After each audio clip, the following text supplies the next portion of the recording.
الحمد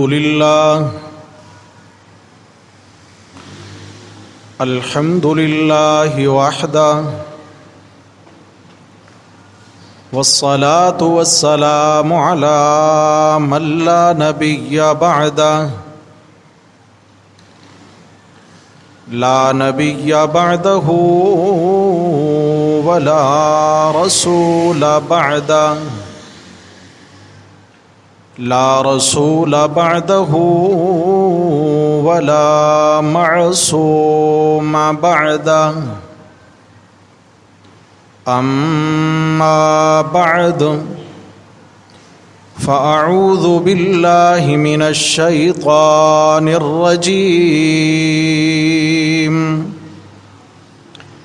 بسم الله الرحمن الرحيم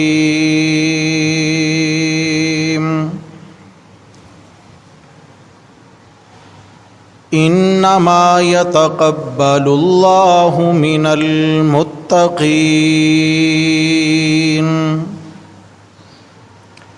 الآية صدق الله ومن أصدق من الله قيلا اللهم صل على سيدنا ومولانا محمد وعلى آل سيدنا ومولانا محمد وبارك وسلم عليه.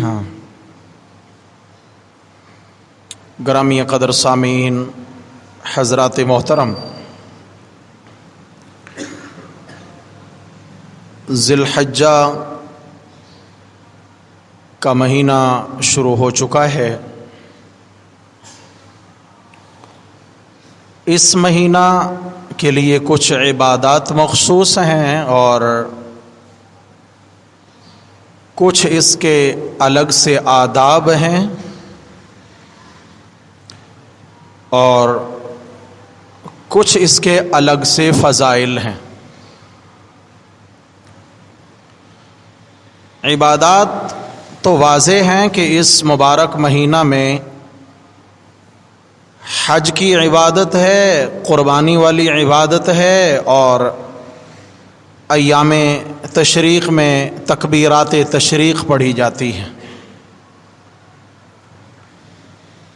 یہ مخصوص عبادات ہیں. بعض فرض ہیں، بعض واجب ہیں، اور اسی طرح اس مبارک مہینے کے آداب میں سے ہے کہ یہ حرمت والا مہینہ ہے اور اس میں لڑائی جھگڑا، نازیبا حرکات، گناہ، ان سے باقی مہینوں کی نسبت زیادہ پرہیز کیا جائے، کیونکہ یہ تقدس والا مہینہ ہے، حرمت والا مہینہ ہے. جس طرح مسجد الحرام یعنی حرمت اور تقدس والی مسجد، وہاں پڑھی جانے والی ایک نماز باجماعت اگر پڑھیں گے تو 27 لاکھ نمازوں کا ثواب ملے گا.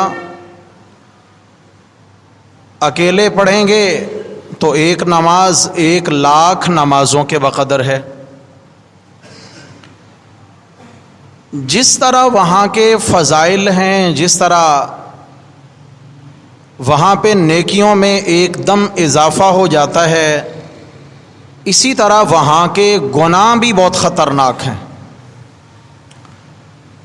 وہاں چھوٹا گناہ بھی بڑا ہو جاتا ہے اور چھوٹے گناہ کی ہلاکت بھی بڑے گناہوں کے برابر ہو جاتی ہے. اور بسا اوقات تو اللہ تبارک و تعالی حرمین شریفین کی بے حرمتی کی نقد سزا دے دیتے ہیں.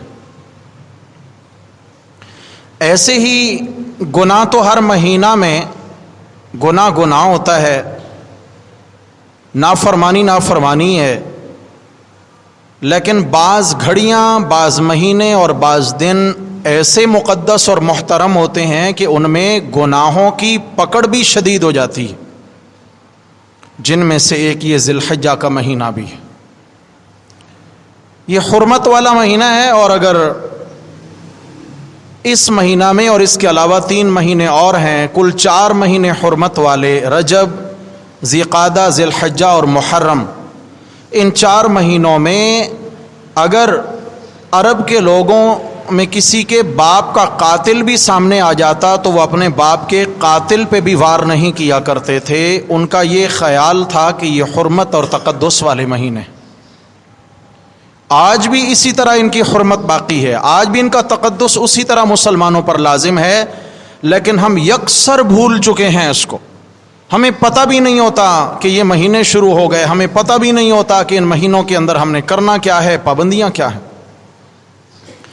گناہ کی شدت بڑھ جاتی ہے ان مہینوں میں، جیسے نیکیوں میں اجر بڑھ جاتا ہے، ایسے گناہ بھی شدید ہو جاتے ہیں۔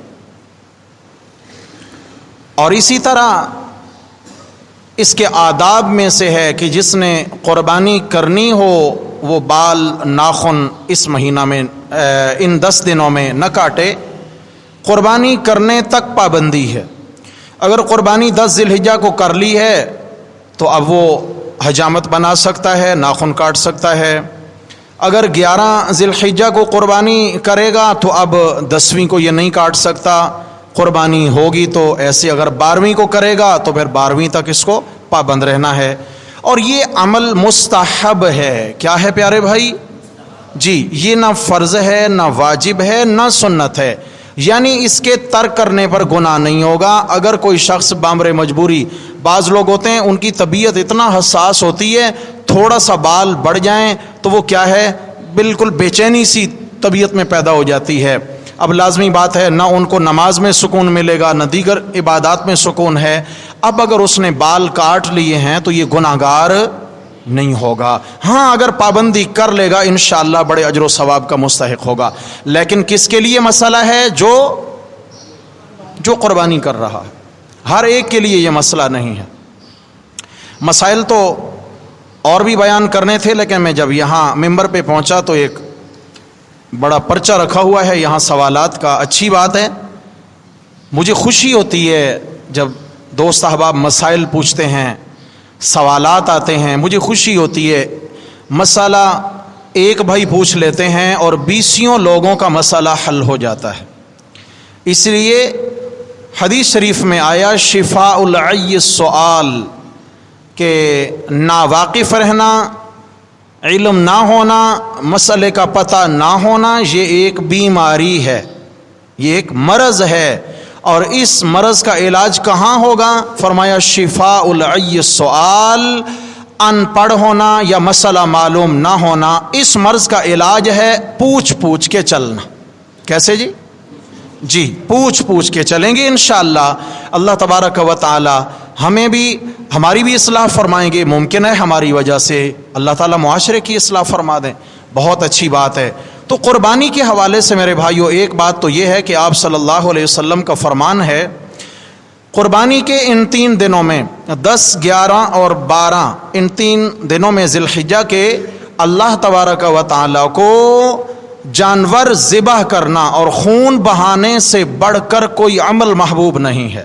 سب سے محبوب عمل ان دنوں میں اللہ تعالیٰ کو کون سا ہے جی؟ جانور کا خون بہانا، اللہ کی رضا کے لیے جانور گرانا، اللہ کی رضا کے لیے جانور ذبح کرنا۔ اور یہ ایسا خون ہے اگر اخلاص نیت سے اللہ جل جلالہ کی رضا مقصود نظر ہو، جو ہی چھری جانور کی گردن پہ چلے گی، پہلا قطرہ خون کا زمین تک بعد میں پہنچے گا، عرشوں پہ اس عبادت کی قبولیت پہلے ہو چکی ہوگی۔ یعنی اتنا فاسٹ یہ عبادت، یہ عمل جاتا ہے، اتنا فاسٹ ہے یہ عمل کہ دیکھیں جانور زمین پہ لیٹا ہے، اس کی گردن اور زمین کے درمیان کتنا وقت لگتا ہے خون کے پہنچتے، لیکن اس سے بھی زیادہ تیز یہ عمل ہے جو دل کی محبت سے کیا جا رہا ہے، اس سے کہیں تیزی سے یہ 7 آسمانوں سے اوپر اللہ کے عرش تک پہنچ جاتا ہے اور قبول بھی ہو جاتا ہے۔ اللہ تعالی ہم سب کو نیت کی اصلاح نصیب فرمائیں۔ اللہ اکبر۔ تو میرے بھائیوں، ایک تو یہ مسئلہ ذہن نشین رہے، قربانی کے حوالے سے ہمارے معاشرے میں ایک تو یہ غفلت برتی جاتی ہے کہ ہم مسائل سیکھتے نہیں ہیں۔ مسائل کا نہ سیکھنا بڑا نقصان کرا دیتا ہے جی، بڑا نقصان کرا دیتا ہے۔ اور پھر بعد میں ہم مسائل پوچھ رہے ہوتے ہیں جب غلطی ہو چکی ہوتی ہے، وقت گزر چکا ہوتا ہے، بعد میں ہم پوچھتے ہیں اور کہتے ہیں جی مولوی صاحب بتائیے اس کا اب حل کیا ہے۔ تو کیوں نہ ہم ایسا کر لیں کہ عمل کا ارادہ کریں، اس سے پہلے جو صحیح طریقہ ہے وہ علماء کرام سے سیکھ لیں ہم، اس لیے کہ اس عمل پہ چونکہ پیسہ خرچ ہوتا ہے، یہ قیمتی عمل ہے قربانی والا، یہ بار بار تو ہو نہیں سکتا، تو اس لیے سیکھ کے میرے پیارے بھائیوں ہم عمل کریں گے، اور جب سیکھ کے کریں گے انشاءاللہ جانور کے بدن پہ ایک ایک بال کے بدلے اللہ تعالیٰ نیکیاں عنایت فرمائیں گے انشاءاللہ تعالی۔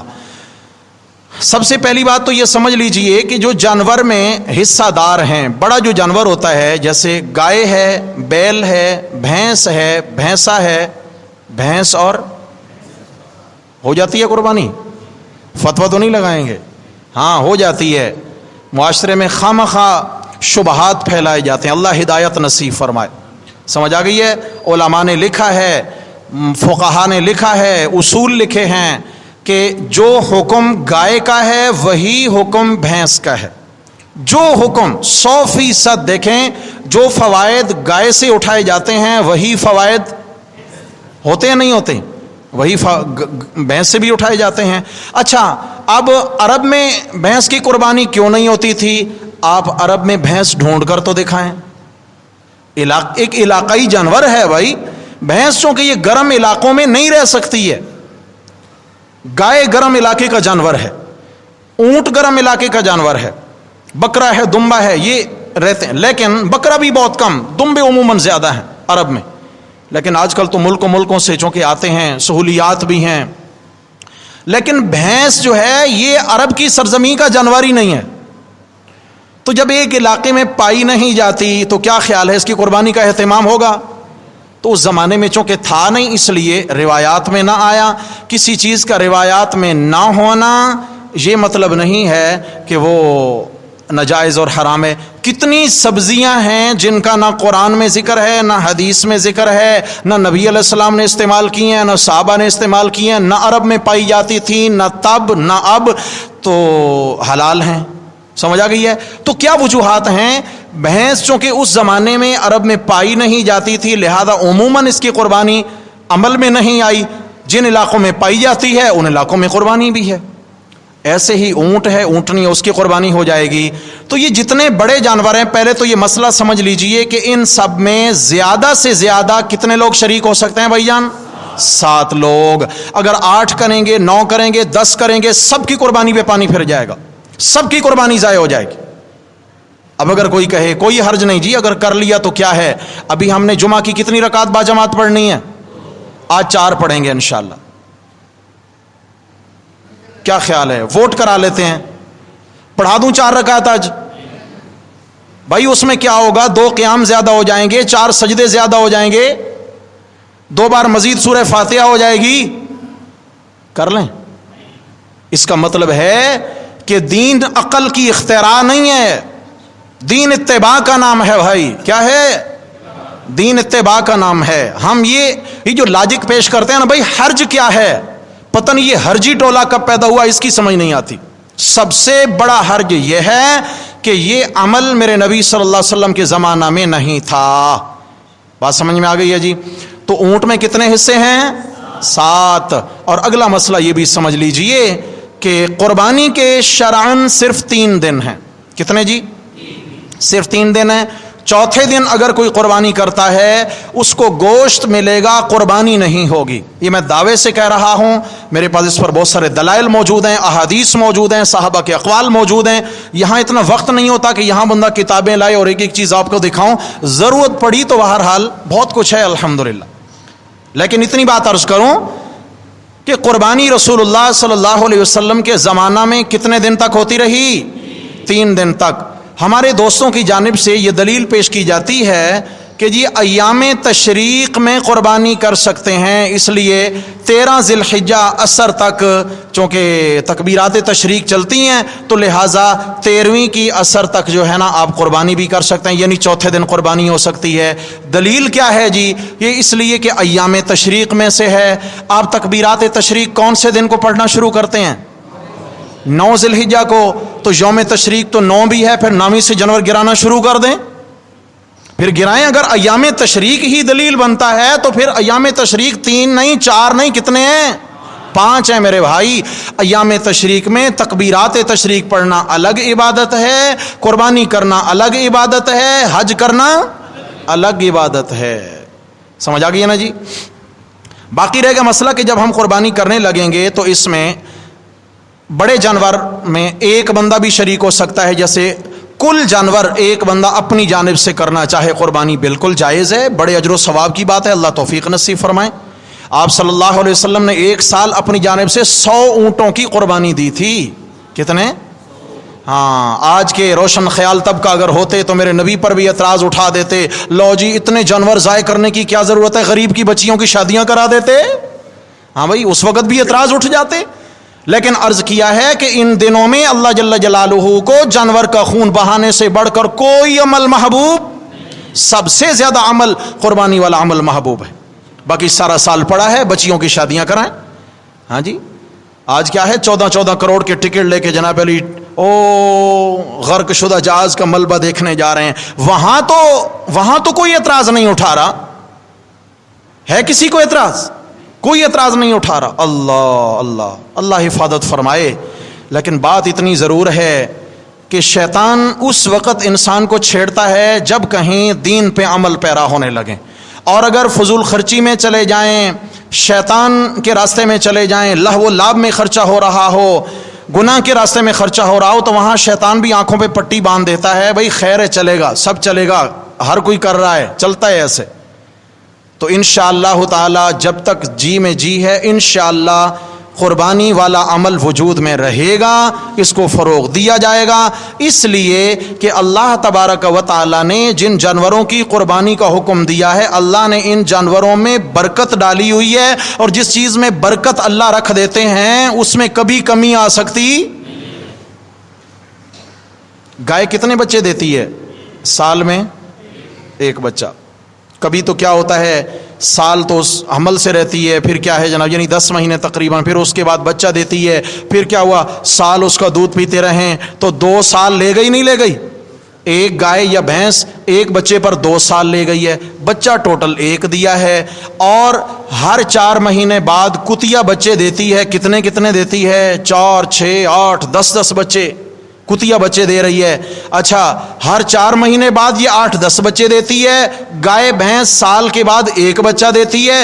اب عقل کا تقاضا یہ ہے کہ گائے بھینسیں کم ہونا چاہیے تھیں اور کتیا کے بچے، ٹھیک ہے نا، کتے بلے یہ زیادہ ہونے چاہیے تھے، لیکن کیا ہے، چونکہ یہ حلال ہے، ہر سال کروڑوں کی تعداد میں جانور ذبح بھی ہوتے ہیں، روزانہ کی بنیاد پر لاکھوں جانور گوشت کے لیے بھی کسائی ذبح کرتے ہیں نہیں کرتے؟ ہر شہر میں ذبح ہو رہے ہیں، لاکھوں کی تعداد میں روزانہ ذبح ہو رہے ہیں۔ اب یہ 2 سال کے بعد 1 بچہ دینے والا جانور روزانہ کٹ رہا ہے، سال کے بعد لاکھوں کروڑوں جانور کٹ گئے، لیکن اللہ تبارک و تعالی نے کتوں کا نام و نشان بھی مٹا دیا ہے۔ گلی گلی دیکھیں جانوروں کی منڈیاں لگی ہوئی ہیں۔ کیوں بھائی؟ برکت ہے نہیں ہے؟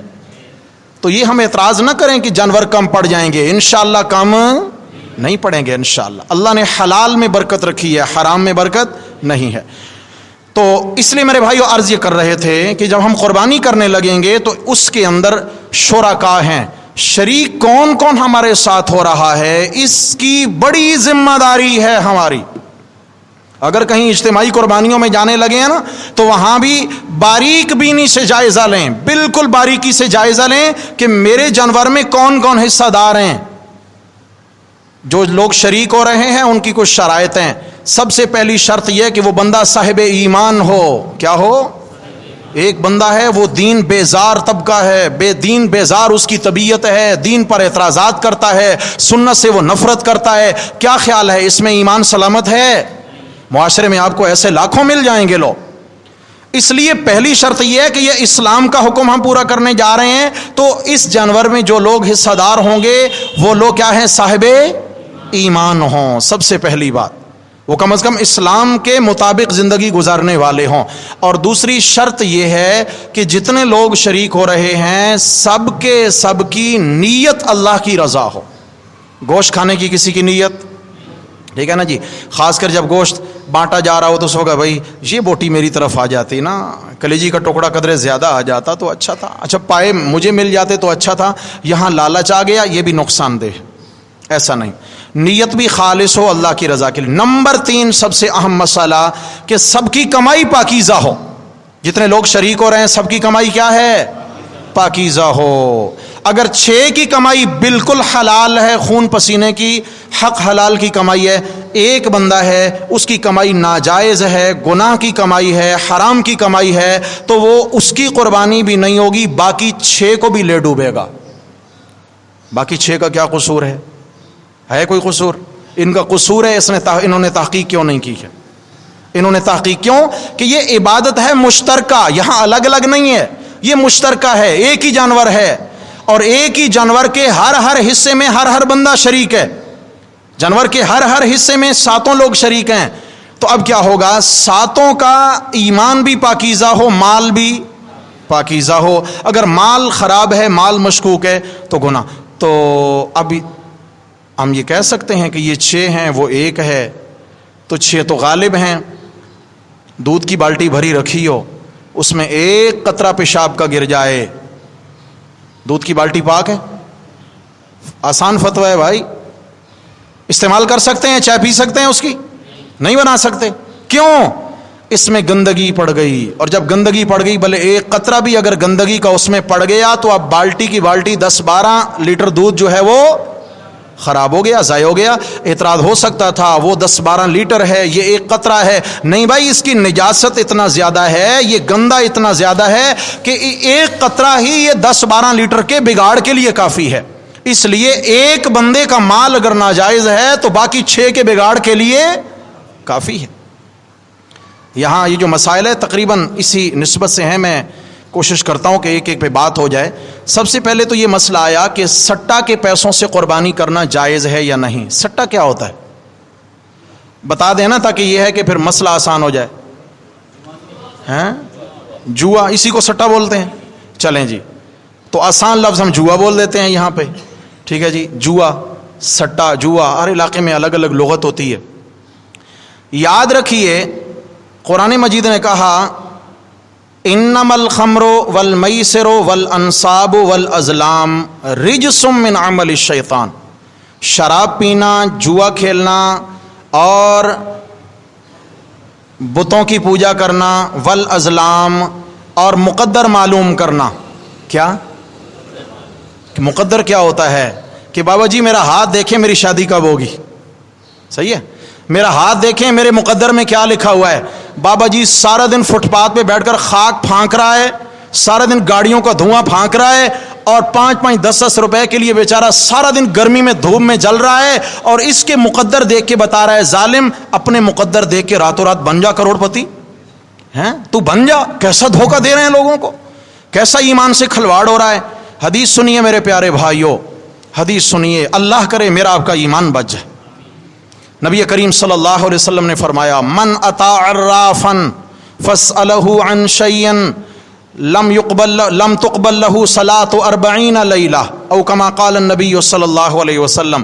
فرمایا جو کسی نجومی کے پاس آیا، کسی بابا کے پاس، من اطاع عرافا، عراف عربی میں کہتے ہیں یہی ہاتھوں کی لکیریں دیکھنے والوں کو. یہ کہتے ہیں نا جی ذرا ہمارا حساب کر کے بتائیں کیا چل رہا ہے، حساب کر کے بتائیں. یہ پتہ نہیں حساب کون سے کیلکولیٹر سے کرتے ہیں، آج تک میری سمجھ میں بات نہیں آئی. حساب کا تو یہی مطلب ہو گیا نا کہ ذرا تقدیر میں دیکھ کے بتائیں کہ یہ کیا معاملات ہیں، اللہ کے ہاں میری تقدیر میں کیا لکھا ہے اور یہ کیا چل رہا ہے، ہو کیا رہا ہے. اچھا وہ جناب اگر بتا رہے ہیں تو ان سے آپ پوچھ تو سکتے ہیں کہ آپ کو یہ پتہ کیسے چلا ہے، یا نہیں پوچھنا چاہیے. ڈاکٹر کے پاس جاتے ہیں، ڈاکٹر کہتا ہے کہ یہ بیماری ہے، آپ کہہ سکتے ہیں کہ ڈاکٹر صاحب یہ بیماری کیسے پتہ چلا؟ وہ کہتے ہیں ہم نے ٹیسٹ کرائے، رپورٹیں آ گئی ہیں، آپ علاج کرائیں. ٹھیک ہے جی، اگر آپ کسی بابا کے پاس جاتے ہیں اور سے وہ کہتے ہیں کہ بھائی آپ پہ بندش ہو گئی ہے، آپ کے مقدر میں تو بڑی رکاوٹیں آئی ہوئی ہیں، یہ ہو گیا وہ ہو گیا، تو آپ پوچھ تو سکتے ہیں نا کہ بابا جی پتہ کیسے چلا؟ نہیں پوچھنا چاہیے کیا؟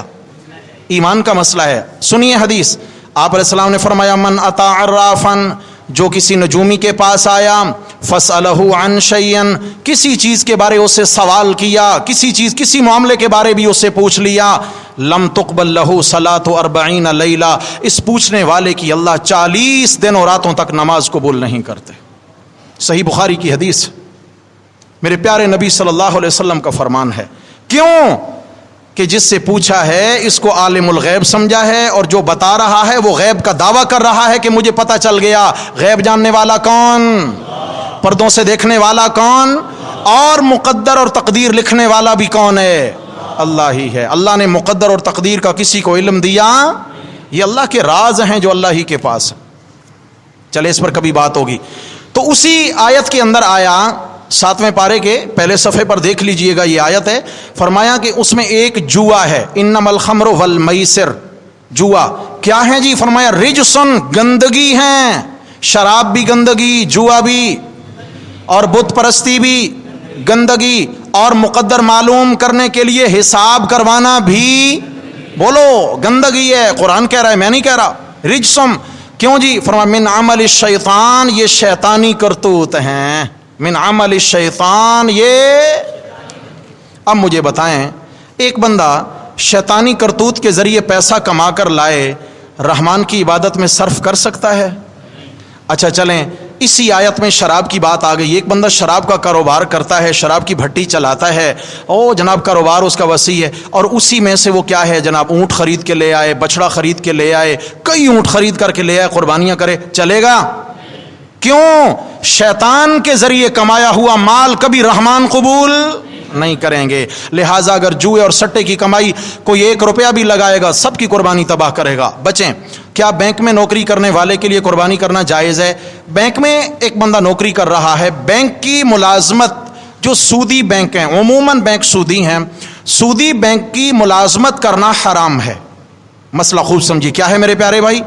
اس کی وجہ کیا ہے کہ جو لوگ وہاں بیٹھے ہوئے ہیں وہ سودی نظام کو سپورٹ کر رہے ہیں، وہ سودی نظام کے لیے محنت کر رہے ہیں، روزانہ سودی نظام کو سپورٹ کر کر کے لوگوں کو اس طرف لگا بھی رہے ہیں، اکاؤنٹس بھی کھلوا رہے ہیں، اور ساتھ لکھت پڑھت بھی کر رہے ہیں، لوگوں کو ڈیل کر رہے ہیں، سودی نظام کو سپورٹ کر رہے ہیں۔ آپ صلی اللہ علیہ وسلم نے فرمایا لعن اللہ الربا آکلہ و موکلہ و کاتبہ و شاہدہ، اللہ لعنت کرے سود کے لین دین پر، سود کھانے والے پر اللہ کی لعنت، موکلہ سود کھلانے والے پر اللہ کی لعنت، کاتبہ سود کے مال کا حساب کتاب لکھنے والے پر۔ یہ بینک ملازمین کا کیا کام ہوتا ہے؟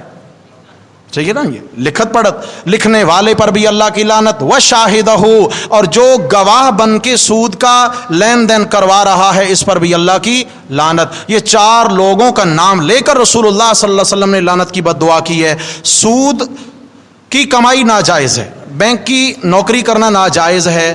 اگر کوئی بندہ وہیں سے سب کچھ کما کے لاتا ہے اور اس کا کوئی حلال کا ذریعہ آمدن نہیں ہے، تو پھر ایسا بندہ دوسرے لوگوں کے ساتھ قربانی میں شریک نہ ہو۔ ہاں اگر اس کی حلال کی بھی الگ سے کمائی ہے، پارٹ ٹائم کوئی اور وہ حلال کا کام کرتا ہے، کوئی کاروبار کرتا ہے، اس سے اگر آئی ہوئی اس کی، یعنی اس کو یقین ہے کہ یہ 100% میرے حلال کے پیسے ہیں، اگر وہ لگا دیے تو پھر اس بندے کو ساتھ شریک کرنا جائز۔ مسئلہ سمجھ میں آ گیا جی؟ مسئلہ کسی شخص سے نہیں ہے اسلام کو، مسئلہ اس عمل سے ہے۔ سود کے معاملے سے اصل اختلاف ہے، کسی شخص سے اختلاف نہیں ہے۔ اگر وہ حلال کے ذریعے کہیں سے پارٹ ٹائم کو کما کے لایا ہے تو پھر وہ اس میں شریک ہو سکتا ہے۔ بینک سے لون لے کر قربانی کرنا جائز ہے۔ پہلی بات تو یہ میرے بھائی، بینک سے لون لینا کیا یہ جائز ہے کہ نہیں، پہلے تو یہ مسئلہ سمجھ لیجئے۔ اس میں ہم دل کو مطمئن کر لیتے ہیں ایک طریقے سے کہ بھئی دیکھیں، میں نے بینک میں درخواست دی ہے اور میں نے اس پر لون لیا ہے 1 سال کے لیے، سال میں اگر میں نے ریٹرن کر دیا تو کوئی اس پہ سود نہیں لگے گا، اور اگر میں اپنے میعاد سے آگے بڑھ گیا تو پھر سود لگنا، یہی طریقہ ہوتا ہے، سود لگنا شروع ہوگا۔ اب عقل کیا کہتی ہے کہ یہ جو 1 سال میں اگر میں لوٹا دوں پھر تو جائز ہونا چاہیے، سود نہیں لگا۔ اسلام کہتا ہے پہلے دن سے یہ قرض لینا حرام ہے۔ وجہ اس کی بنیاد میں ایک شرط سود کی رکھ دی گئی ہے، یہ ایسا معاہدہ ہوا کہ اس کی بنیاد میں سود کی شرط رکھ دی گئی ہے، بھائی اگر آپ نے سال پر پیسے نہ لوٹائے تو اس کے بعد کیا لگے گا، شرط رکھ دی گئی۔ جب یہ شرط ابتدا میں رکھ دی گئی ہے تو اب کیا ہے، یہ لون لینا بھی ناجائز ہے بینک سے، اور پھر اس کو عبادات میں لگا دینا، قربانی اور حج جیسی عبادت میں، صحیح نہیں ہے میرے پیارے بھائیوں۔ اللہ تعالی ہمیں حلال کے ذریعے کمانے اور لگانے کی توفیق عطا فرمائے۔ آگے ایک مسئلہ آیا کہ کسی سے ادھار پیسہ لے کر یعنی قرض لے کر قربانی کرنا جائز ہے۔ قرض اگر اپنے پاس، جیسے قربانی مثال کے طور پہ میرے پہ قربانی واجب ہو گئی، لیکن قربانی کا واجب ہونا الگ چیز ہے، لیکن فی الوقت پیسے ہاتھ میں نہیں ہیں۔ اب قربانی تو واجب ہے، میرے پاس اتنی مالیت یعنی سونا ہے، چاندی ہے، یا تجارت کا مال ہے، یا اضافی چیزیں، لیکن پیسے نہیں ہیں، تو کیا کیا جائے، کسی سے قرض لے کر جانور خرید کے قربانی کر لی جائے، اور جتنا جلدی ہو پھر قرض کی ادائیگی کر دی جائے، تو یہ جائز ہے۔ ایسے ہی اگر کسی شخص پہ حج فرض ہو چکا تھا اور نہیں کر پایا، لیکن اب پیسے ادھر ادھر خرچ ہو گئے یا کہیں پر انویسٹ ہو گئے، لگ گئے، اب نکال نہیں سکتا، کہیں سے قرض لے کر حج کر کے آ جائے، چونکہ حج فرض ہو چکا ہے، اب زندگی میں کبھی نہیں اترے گا جب تک کہ حج نہیں کرے، حج کر لے اور بعد میں جتنا جلدی ہو سکے ان پیسوں کی ادائیگی کر دے۔ پرائز بانڈ کے پیسوں سے قربانی کرنا کیسا ہے؟ سب سے پہلے تو مسئلہ سمجھے میرے بھائی کہ جیسے آپ نے سوال کیا نا کہ بینک سے لون لے کر، تو بینک سے لون لینا ہی بنیادی طور پر کیا ہے، ناجائز ہے، تو اس پر آگے عبادات تو پھر سمجھ میں ہی آ گئیں۔ ایسے ہی پرائز بانڈ کھیلنا سمجھ آ گئی ہے، ان کا کاروبار کرنا شرعاً علماء کا یعنی مضبوط رائے اور فتویٰ یہی ہے کہ یہ ناجائز اور سود کی قسم ہے۔ جوئے نا لازمی بات ہے، اس میں کیا ہے، بغیر محنت کے ایک دم کتنا زیادہ انعام لگ گیا، سمجھ آ گئی ہے۔ اور پھر سود اس لیے کہا کہ یہ پرائز بانڈ جو ہوتا ہے نا، اس کی قیمت آپ نے قرض دی اگلے کو، اور قرض پورا لوٹایا جاتا ہے، اس سے بڑھا کر اگر لوٹایا تو کیا بنے گا، سود بنے گا۔ لہٰذا پرائز بانڈ کا کاروبار نہ کیا جائے، ناجائز ہے، اور اس پر آنے والے پیسے بھی قربانی میں نہیں لگائے جا سکتے۔ جس مدرسے میں فیس لی جاتی ہے اس مدرسے میں قربانی کے جانور کی کھال دینا کیسا ہے؟ دیکھیں، دو چیزیں ہیں۔ اگر تو وہاں پہ بچے ایسے پڑھتے ہیں جو مسافر ہیں، جن کی رہائش وہاں پہ ہے، ان کا کھانا پینا دیگر ضروریات مدرسہ پوری کرتا ہے، تو ایسے مدرسے میں کھال دینا، زکوٰۃ دینا جائز ہے، اس لیے کہ وہ دینی طلباء ہیں اور وہ مسافر ہیں، اور ان پر خرچ کرنا جائز ہے۔ زکوٰۃ بھی دے سکتے ہیں، فطرہ بھی دے سکتے ہیں، قربانی کی کھالیں بھی دے سکتے ہیں۔ یہ جو فیس لی جاتی ہے تو عموماً یہ کیا ہوتا ہے کہ اساتذہ کی تنخواہیں اور دیگر ضروریات کی مد میں لی جاتی ہے۔ یہ جو آپ سے زکوٰۃ اور قربانی کے چمڑے لیے جاتے ہیں تو یہ ان بچوں پر خرچ کرنے کے لیے لیے جاتے ہیں، سمجھ آ گئی ہے۔ اگر مسافر بچے نہیں ہیں وہاں پر، جیسے اسکول ہوتے ہیں ہمارے، چاہے وہ کوئی اقرا اسکول ہیں، اسلامی اسکول ہیں، یا انگلش میڈیم اسکول ہیں، تو اگر ان میں بچے رہائش پذیر نہیں ہیں، ادارہ ایسے اسکولوں کے اخراجات نہیں اٹھا رہا، تو وہاں پر قربانی کی کھالیں یا زکوٰۃ دینا جائز نہیں ہے۔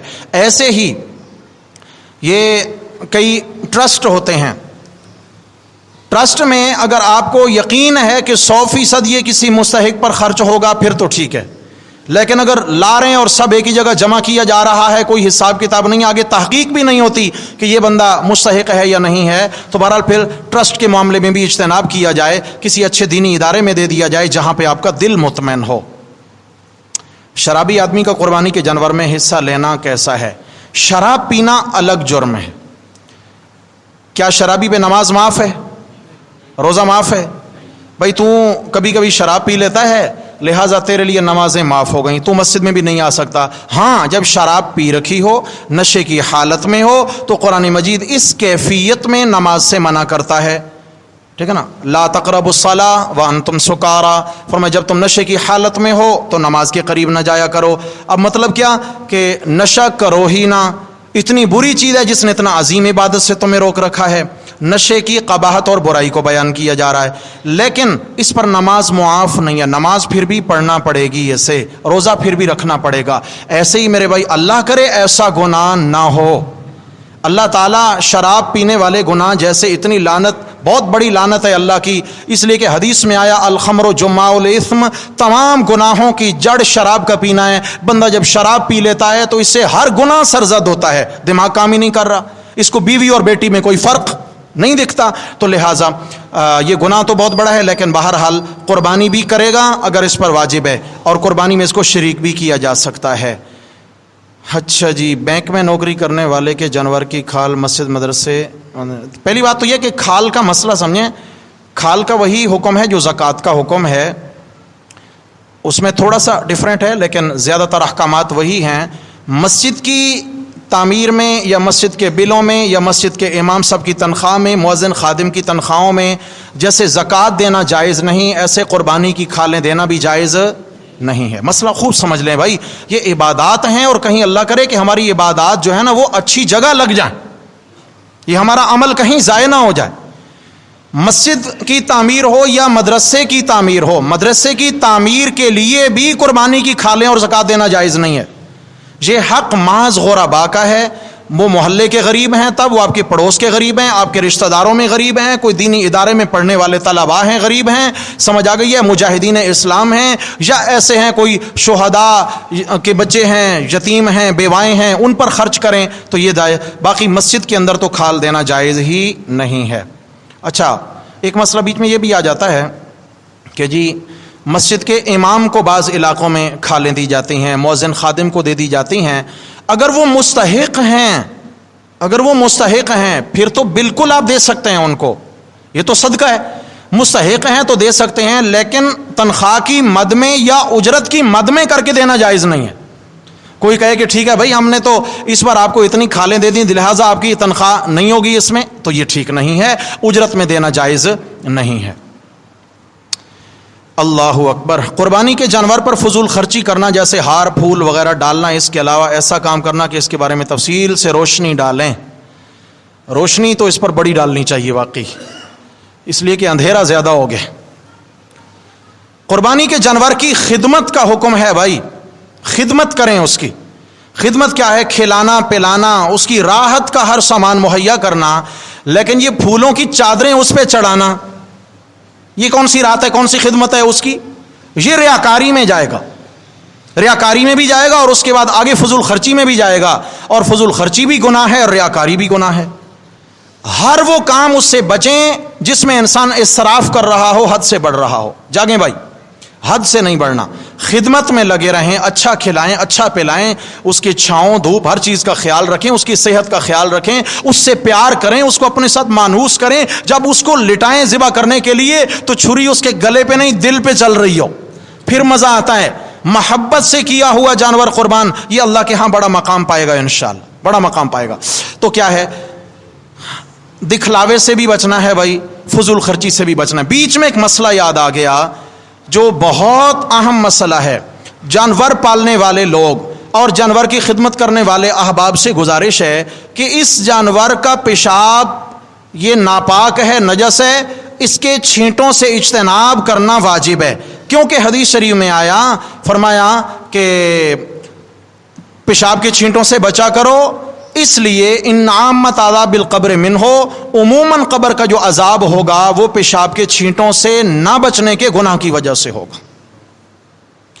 فرمایا پیشاب کے چھینٹوں سے بچا کرو کیونکہ اس سے قبر کا عذاب ہوتا ہے.